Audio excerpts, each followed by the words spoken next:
आणि जिल्हा वार्षिक योजना 24-25च्या बद्दल जे काही वर्षभरामध्ये आपल्याला कामं करायची त्याच्याबद्दलची चर्चा ही त्या DPC आयोजित केलेली होती। 2 वाजता DPC सुरू झाली, 4:30 पर्यंत चालली।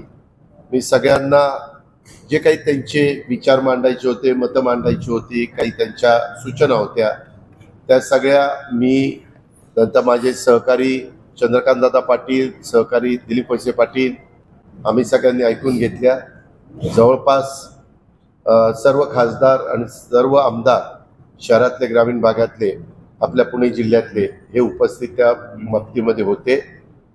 जिल्हा वार्षिक योजना खरं तरी 23-24 त्याला एकंदरीत 1191 कोटी रुपयाची योजना होती आणि ते 1191 कोटीच्या कोटी आम्ही राज्य सरकारकडनं जिल्ह्याला दिले आणि वितरित निधी 1190 कोटी 90 लाख रुपये त्या बाबतीमध्ये झाला आणि खर्चही 1190 कोटी 90 लाख रुपये झालेला आहे। खर्चाच्या वितरण तरतुदीची टक्केवारी बघितलं तर 100% झालं। त्याच्यामध्ये आदिवासी घटक 51 कोटी होता, ते 51 कोटी खर्च केले। अनुसूचित जाती उपाययोजना म्हणजे शेड्यूल कास्ट त्यांच्याकरता 135 कोटी रुपये होते, ते सगळे आम्ही प्राप्त तरतूद करून दिली। त्याच्यात 134 कोटी 90 लाख एवढे खर्च झाले आणि सर्वसाधारण योजनेमध्ये 1005 ची तरतूद होती, वितरित 1005 केले आणि ते पण सर्व खर्च झालेले आहेत। अशा प्रकारे गेल्या वर्षीच आहे। यंदाचा आपला जो काही जिल्हा वार्षिक योजना होती ती जवळपास 1256 कोटीची आहे। महाराष्ट्रात सगळ्यात जास्त जिल्हा वार्षिक योजना ही आपल्या पुणे जिल्ह्याची आहे। त्याच्यामध्ये अनुसूचित जाती उपाययोजना म्हणजे SC करता 145 कोटी रुपये, जे गेल्या वेळेस 134 होते ते आता 145 त्यांनी केले। आदिवासीला गेल्या वर्षी 51 होते, यंदा त्यांनी 56 कोटी केलेले आणि गेल्या वर्षी सर्वसाधारणला 1005 कोटी होते, ते आता 1256 कोटी असे झालेले आहेत। आणि जवळपास वाढ बघितली तर 24-25 मध्ये 22.32% म्हणजे थोडे कमी 22.5% निधीची वाढ भरीव करायला आम्ही सगळेजण तिथे यशस्वी झालो।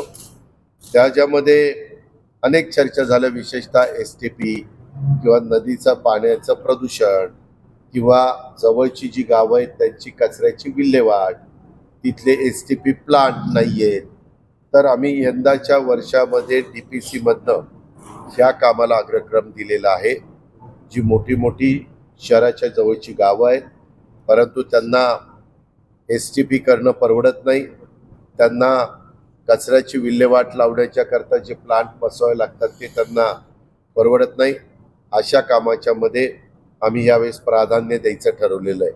नाविन्यपूर्ण योजनेमध्ये त्यामध्ये ड्रोन अलीकडे आपल्या पुणे जिल्ह्यामध्ये खूप मोठ्या प्रमाणावर ड्रोन फिरतात आणि सगळीकडे व्हायरल केलं जातं, आम्हाला कळवलं जातं, अधिकाऱ्यांना कळवलं जातं, लोकप्रतिनिधींना कळवलं जातं आणि मग ते कुणाचे आहेत काय ते पाडण्याच्या करता आमच्या पोलीस खात्याला वेगळ्या प्रकारच्या बंदूक पाहिजे होत्या आणि ते ड्रोनची विल्हेवाट लावण्याच्या करता त्याच्यावर कंट्रोल आणण्याच्या करता काही मदत त्यांना पाहिजे होती, तर ती पण मदत काही प्रमाणामध्ये आम्ही DPC मधनं देतोय आणि काही बाबतीमध्ये आम्ही डिझास्टर मॅनेजमेंट मधनं त्या ठिकाणी देतोय।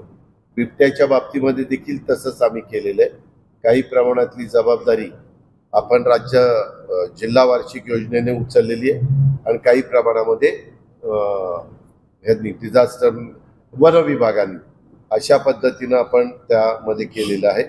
यंदा आम्ही महाराष्ट्र राज्य विद्युत मंडळाला पण गेल्या वर्षी मोठ्या प्रमाणावर निधी दिलेला होता, त्यावेळेस 95 कोटी रुपये आम्ही एकत्र करून जिल्ह्यातल्या ह्या कामाच्या करता ॲडिशनलचा निधी हा तिथं दिलेला आहे।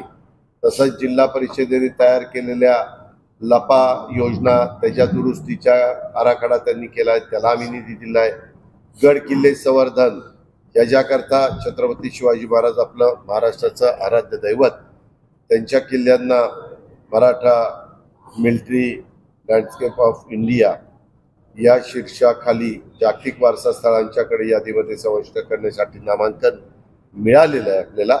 यामध्ये आपले शिवनेरी, राजगड परिसरातल्या सर्वच किल्ल्यांचा समावेश तिथं झालेला आहे। त्याच्यामध्ये जागतिक वारसा संदर्भात युनेस्कोचे पथक देखील या सर्व किल्ल्यांची पाहणी सप्टेंबर 2024 मध्ये करणार आहे आणि तिथं मूलभूत आणि पायाभूत सुविधांच्या सोयी या सर्व ठिकाणी उपलब्ध असणं आवश्यक आहे। त्याकरता देखील आम्ही निधी मोठ्या प्रमाणावर द्यायचं ठरवलेलं आहे। त्याप्रमाणे स्वतंत्रपणे राज्य स्तरावर तरतूद देखील आम्ही केलेली आहे, कारण तुम्हाला माहिती आहे गड किल्ल्याला मी वेगळं हेडच राज्य सरकार म्हणजे बजेट पेश करत असताना केलेलं आहे आणि काही कमी पडेल तर आमच्या जिल्हा वार्षिक योजनेकरता देखील निधी उपलब्ध करून देण्याची आम्ही आज मान्यता घेतलेली आहे। अंगणवाड्या, काही भागातल्या अंगणवाड्या जरा खराब आहेत, त्या देखील बांधकामाच्या करता निधी आम्ही द्यायचा ठरवलेला आहे। क वर्ग तीर्थक्षेत्र आराखडा ह्याच्या पण बऱ्याच सूचना लोकप्रतिनिधींच्याकडनं आल्या। त्यांना मी असं सांगितलं की जिल्हाधिकारी पुणे, SP पुणे ग्रामीण आणि CEO चीफ एक्झिक्युटिव्ह ऑफिसर जिल्हा परिषद पुणे या तिघांची कमिटी केली। आमदार बरेच जण मागणी करतात आमच्या इथं क वर्ग तीर्थक्षेत्र आराखडा मंजूर करा किंवा दर्जा द्या, पण तिथं लाखाच्या पेक्षा जिथं जास्त लोकांचं येणं जाणं असतं अशी कामं पहिल्यांदा घ्यायचं आम्ही ठरवलेलं आहे आणि आजच्या बैठकीमध्ये या 3 लोकांच्या कमिटीला त्याची पाहणी करून मला अहवाल द्यायला सूचना दिलेल्या आहेत। अशा प्रकारे आज अतिशय खेळीमेळीच्या वातावरणामध्ये मीटिंग त्या ठिकाणी झाली।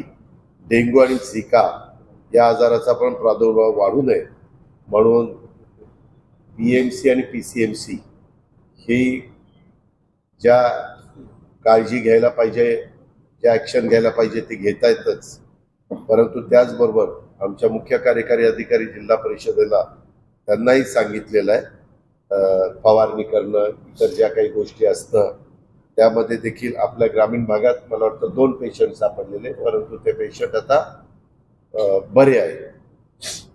ग्रामीण विकासाच्या करता ग्रामपंचायत जनसुविधांच्या करता मोठ्या ग्रामपंचायतींना मी मगाशी सांगितलं त्यांना नागरी सुविधांच्या करता ग्रामपंचायती मोठ्या आहेत पण त्यांना निधी नाही, कमी पडतो, अशांना आम्ही निधीची तरतूद केलेली आहे।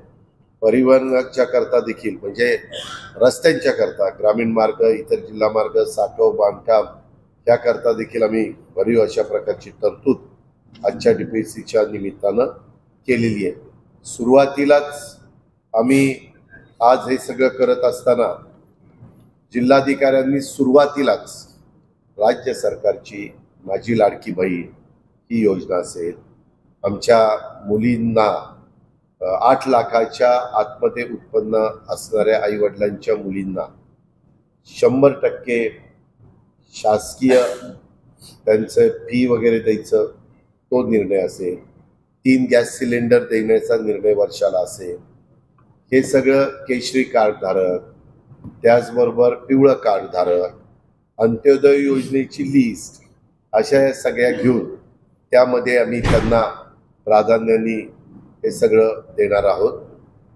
वीज माफीच्या बद्दल देखील जिल्हाधिकाऱ्यांनी आपल्या जिल्ह्यात किती लोकांना फायदा होतो, काय होतो त्याचं पण इत्थंभूत प्रेझेंटेशनमध्ये दाखवलेलं आहे। पर्यटन विकासाला आम्ही थोडे अधिक चालना द्यायचं ठरवलेलं आहे। मोठ्या ग्रामपंचायतींना STP, SPU, CPU, SWP काय CPU आणि STP आणि SWP हे पण मूलभूत बाबींच्यासाठी निधी देण्याचा आज निर्णय झालेला आहे। हरित महाराष्ट्र, गतिमान प्रशासन, कौशल्यपूर्ण रोजगार निर्मिती, कृषी विकास दरात दरडोई कृषी उत्पन्नास वृद्धी करणं आणि सर्वांसाठी पाणी, दुष्काळमुक्त महाराष्ट्र अशा पद्धतीनं ह्या महायुती सरकारची पुढची रूपरेषा ठरलेली आहे आणि त्याच्याबद्दल पण आज आम्ही बऱ्यापैकी चर्चा केली। आतापर्यंत जिल्ह्याचा विचार करता मुख्यमंत्री माझी लाडकी बहीण योजनेमध्ये आज अखेर 4,29,000 अर्ज आमच्याकडे प्राप्त झालेले आहे. रोज काम चालू आहे. तुम्ही म्हणताय तसं कधी कधी ऑनलाईन जरा गडबड होते. आता ती जगातच झालेली आहे. तुम्ही पण बघितलेलं आहे की विमानाची काय अवस्था झाली वगैरे वगैरे अशा काही गोष्टी आहेत. परंतु त्याच्यातून मार्ग काढून त्या लाभार्थीला कसा ऑगस्टमध्ये आम्हाला लाभ देता येईल अशा प्रकारचा पण आम्ही नियोजन केलेलं आहे. तर आपल्याला काय विचारायचं असेल तर विचार. दादा, निधी वाटपावरून मावळला जो न्याय दिला जातो तो बारामती आणि शिरूरला दिला जात नाही असा नाही, त्यांनी तसा आरोप केला. परंतु आता आमच्याकडं जिल्ह्यातल्या 13 तालुका वाईज निधीचं हे नाहीये, म्हणजे ब्रेकअप नव्हतं. पण आता जिल्हाधिकाऱ्यांना काढायला सांगितलेलं आहे. मी ते सगळ्या सन्माननीय सदस्यांना पाठवणार आहे. तुम्हाला पण प्रेस नोट पाठवून देईल. असं कुठलाही अन्याय केला नाही. उलट मागं म्हटलं जायचं की बारामतीला जास्त जातो, आंबेगावला जास्त जातो, अशा पद्धतीचे ॲलिगेशन व्हायचे. तसं नाही आहे. आम्ही आज पण देताना मी सगळ्यांना दाखवलं. आता प्राथमिक आरोग्य केंद्राला आम्ही निधी दिला. कुणाकुणाला मिळाला? 2 आली खेड तालुक्यातले, एक आलं शिरूर तालुक्यातलं, एक आलं भोरवेल्ला तालुक्यातलं, एक आलं बारामती तालुक्यातलं. जिथं कामं चाललेली आहेत तिथं आम्ही निधी त्या ठिकाणी दिला. मी त्यांना म्हटलं हे काय कुठाचे तालुके आहेत, हे काय असं. मी तरी गेले अनेक वर्ष त्या जिल्ह्यांनी मला पालकमंत्रीपद दिलेलं आहे, मंत्रीपद दिलेलं आहे, महत्त्वाची पदं दिलेली. त्याच्यावर मी असा भेदभाव दुजाभाव कधी करत नाही. उलट सगळ्यांचं म्हणणं शांतपणे ऐकून घेत होतो आणि त्याला ज्याच्याकडं माझ्याकडे उत्तर होतं त्याला मी देत होतो. जे जिल्हाधिकाऱ्यांनी सांगितलं पाहिजे ते त्यांना सांगितलं. चंद्रकांत दादा पाटलांच्या पण काही प्रश्नाच्या बद्दलचा ओहापोह झाला, त्याला त्यांनी उत्तर दिलं. अशा पद्धतीनं आम्ही ही मीटिंग पार पाडली. तुम्हाला कुठं आवाज आला का? अर्धा ओरडा असला दादा, एक प्रोटोकॉल तुम्ही बैठकीमध्ये सांगितलं. खासदार आमदार निमंत्रित आहेत. शरद पवार साहेबांनी प्रश्न विचारला तालुका वाईज दिलेल्या निधी संदर्भातले ब्रेकअपचा कागद मिळवा. त्यावरून डिस्प्यूट सुरू झाला, त्यावरून चर्चा सुरू झाली. एक मिनिट तसं नाही. ते तर द्यायला सांगितलेलंच आहे. नाही, तुम्ही एक प्रोटोकॉल सांगितला की खासदार आमदार जो खरा आहे तो प्रोटोकॉल सांगायला नको. आजपर्यंत मी इथं अनेक वर्ष पालकमंत्री म्हणून काम करत असताना खरा प्रोटोकॉल आपल्याला पण पाहिजे असेल तर शासकीय GR आहे. पुणे जिल्हा नियोजन समितीवर कोणी आहे, कोण विशेष निमंत्रित असतं, कोण सदस्य असतं, कुणाला काय राईट आहे. त्याच्यात खरा राईट आहे हा जिल्हा परिषद DPDCच्या ह्याला आहे, अध्यक्षाला आहे. त्याच्यानंतर सहअध्यक्षाला आहे आणि सदस्यांना आहे. आता आमच्याकडं स्थानिक स्वराज्य संस्थांना झाल्यामुळं खरा अध्यक्षाच्या नंतर मोठा अधिकार असतो तो जिल्हा परिषदेच्या अध्यक्षाला असतो. त्यांनी रस्त्याची लिस्ट करायची, ती आम्हाला पाठवायची आणि आम्ही मंजूर करायची. अशा त्याच्यामध्ये गोष्टी असतात. त्या पण लक्षात आणून दिल्या. कारण बऱ्याच जणांना त्याच्या आधी माहितीच नव्हतं की बाबा नक्की काय कुणाला झालंय. त्याच्यामुळे ते बोलल्यानंतर तुम्ही प्रोटोकॉल सांगितल्यामुळे असं चित्र निर्माण झालं की त्यांनी बोलू नये म्हणून. एक मिनिट, बोलू नये तर अरे बाबा, जे सदस्य आहेत ज्यांना बोलण्याचा अधिकार आहे त्यांना सेकंड लाईनला आम्ही बसवतो आणि फर्स्ट लाईनला सगळे खासदार आमदार असतात. बोलू नये म्हणून 2 तास तर मीटिंग त्यांनीच चालवली. मी फक्त उत्तर देण्याचं काम केलं. असं नाहीये. तुम्ही कारण नसताना गैरसमज करून घेऊ नका. पण ही गोष्ट सगळ्यांना माहिती व्हावी. तुम्ही म्हणाल ह्याच्या आधी का प्रश्न आला नाही? प्रश्न विचारलाय त्यांनी. हा, ह्याच्या आधी प्रश्न असा आला नाही की जिल्हा परिषद माझ्याच विचाराची असायची. त्याच्यामुळं जिल्हा परिषदेच्या अध्यक्षाला मी सांगायचो की असा भेदभाव करून चालत नाही. आपल्याला 13 तालुक्याला मदत करावी लागेल. 13 तालुक्यातले रस्त्यांची कामं देत चला. आता पण जिल्हाधिकाऱ्यांना सूचना केली, ज्या अंगणवाड्या खरोखरीच ज्या 13 तालुक्यातल्या अंगणवाड्याची इमारती कमकुवत आहेत, खराब आहेत, तिथं त्या द्या. आज निर्णय घेताना तेच निर्णय मी घेतलेले. जिथं गरज आहे, हा शेवटी जिल्हा आहे, हा जिल्हा नियोजन समिती आहे आणि त्याच्यामुळे जिल्ह्याला केंद्रातनं ज्या कामाला मदत करता येत नाही, राज्याच्या निधीतनं ज्या कामाला मदत करता येत नाही, अशा कामांना आम्ही इथं प्राधान्य देत असतो. आणि ते आज नाही, ते पहिल्यापासून चाललेलं आहे. आता ह्याच्या आधी कुणी तसा विचार केलेला नव्हता, विचारलेलं नव्हतं.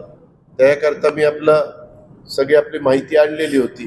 कार्यकारी समितीचं काय GR आहे, ऍक्ट काय आहे 2000चा, त्याच्यामध्ये गॅझेट काय आहे, बेसिक GR काय आहे, परत गॅझेट 2019चं काय आहे. नंतर काही वेळेस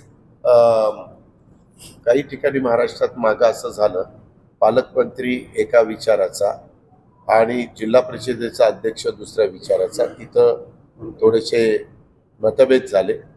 आणि मग ह्यांनी पण सांगितलं कोर्टाने की तुम्हाला जिल्हा परिषदेच्या अध्यक्षाच्या बाबतीतलं ऐकावं लागेल. त्यांनी केलेली शिफारस ही सगळी आम्ही मान्य करतोच असं नाही, आम्हाला नाकारण्याचा अधिकार आहे. परंतु नाकारून आम्ही जी काही शिफारस करू ती नाकारण्याचा अधिकार त्या जिल्हा परिषद अध्यक्षाला पण आहे. परंतु आता सगळा अधिकार सीओन नाही. आम्ही त्यांना विनंती केली, आम्ही करतोय ते नाकारू नका. तुम्ही म्हटल्यावर परत बोलले नाही पवार साहेब, एकही प्रश्न विचारला नाही किंवा सूचनाही केली नाही तुम्ही. म्हणलं आता आपल्याला सगळं माहिती तर कशाला खोटं बोलू. मुख्यमंत्र्यांना एका खासदारांनी, सुप्रिया सुळे यांनी सूचना चांगली केली की लोकसभेच्या सेशनच्या आधी राज्याचे मुख्यमंत्री, म्हणजे पहिल्यापासून परंपरा चालत आहे, कधी ते इथं घेतात, कधी मुंबईला, दिल्लीला घेतात. इथं म्हणजे मुंबई किंवा दिल्लीला. आणि त्याच्यामध्ये कुठल्या कुठल्या डिपार्टमेंटची काय कामं, काय महाराष्ट्रातल्या 48 खासदारांनी आणि महाराष्ट्रातल्या राज्यसभेच्या खासदारांनी बोललं पाहिजे, तर ही माहिती त्यांना जर आम्ही दिली, पुस्तिका काढतो आपण आणि ती देतो. म्हणून मी CM साहेबांना फोन लावत होतो की साहेब आता अधिवेशन जवळ आलेलं आहे, तातडीनं मिटिंग घेतली तर आपल्याला ती माहिती देता येईल आणि आपले प्रश्न सोडवण्याच्या करता आम्ही जसं पाठपुरावा आमच्या स्तरावर करतो तसंच लोकसभेच्या सभागृहातल्या आयुधांचा वापर करून खासदार लोक पण आपल्याला मदत करू शकतात. तेही महाराष्ट्राच्या वतीनं निवडून जातात. पण नाही झाला, पण लागेल, काळजी करू नको, लागेल. आणि त्यावेळेस मी नक्की त्यांना सांगणार. पण मला खात्री आहे की CM पण म्हणतील, कदाचित इथं घेतील किंवा एक दिवस दिल्लीला जाऊन घेतील.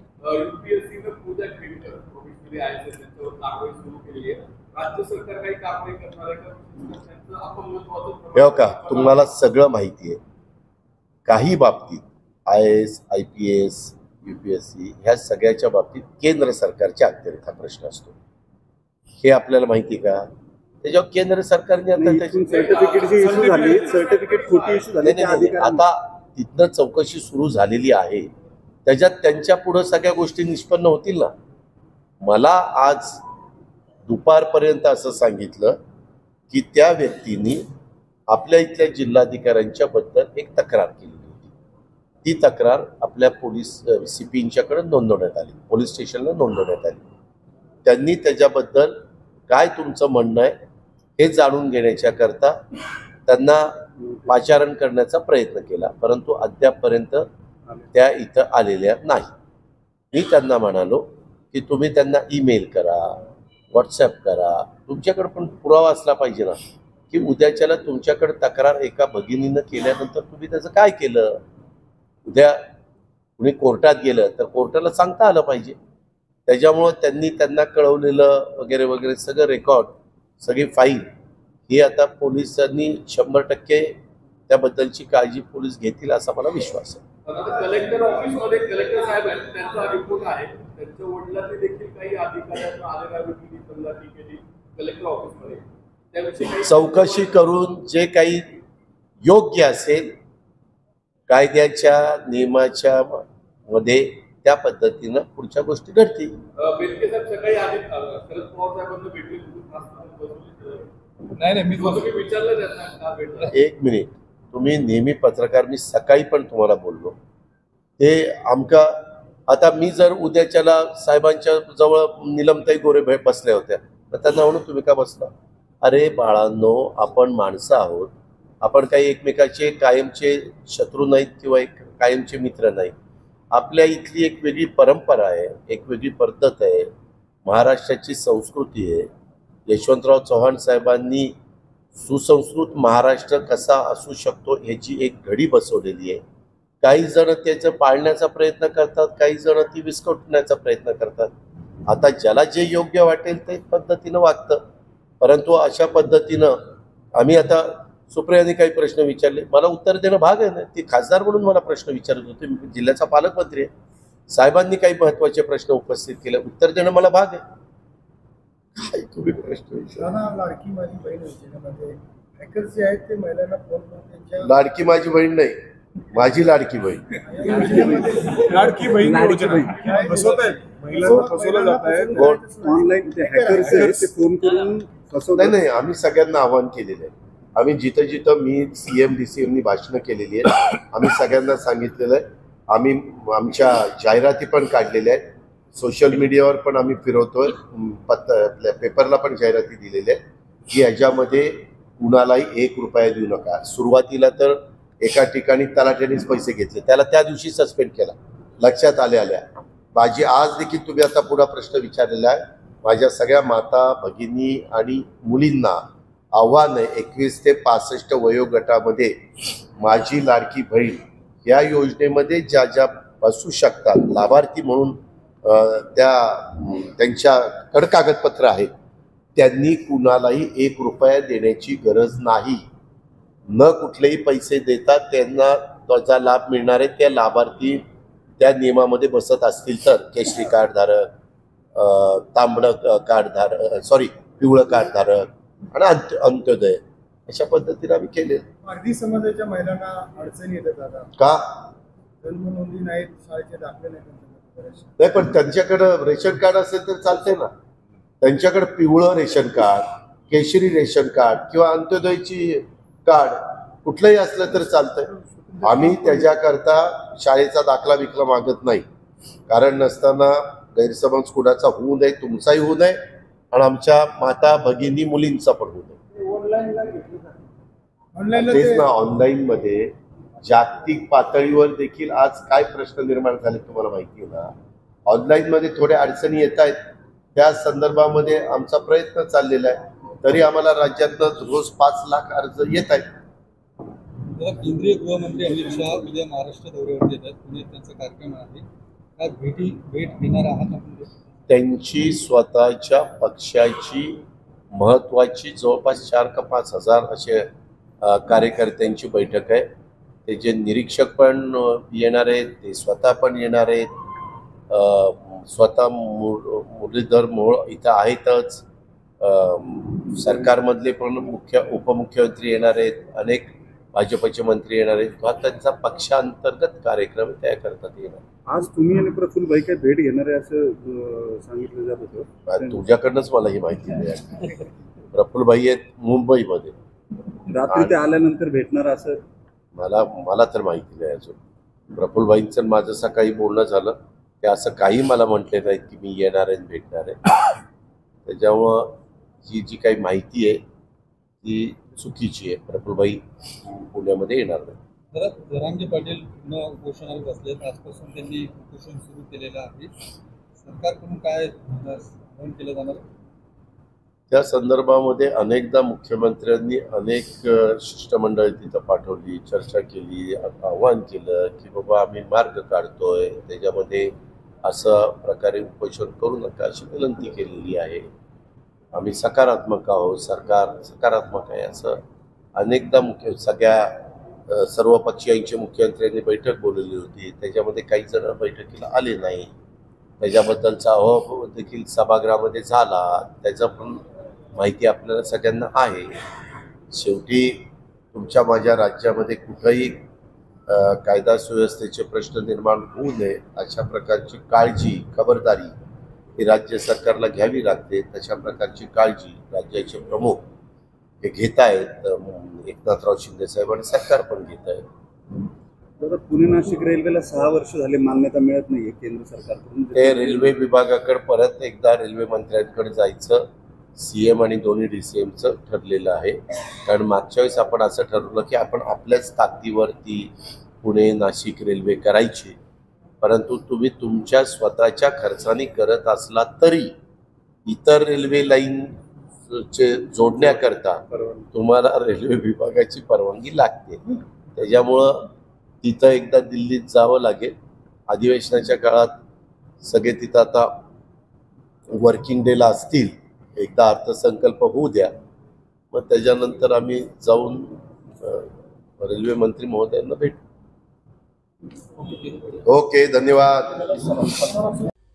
आमची व्हिडिओ बातमी आवडल्यास लाईक, शेअर आणि समांतर चॅनलला सबस्क्राईब करायला विसरू नका.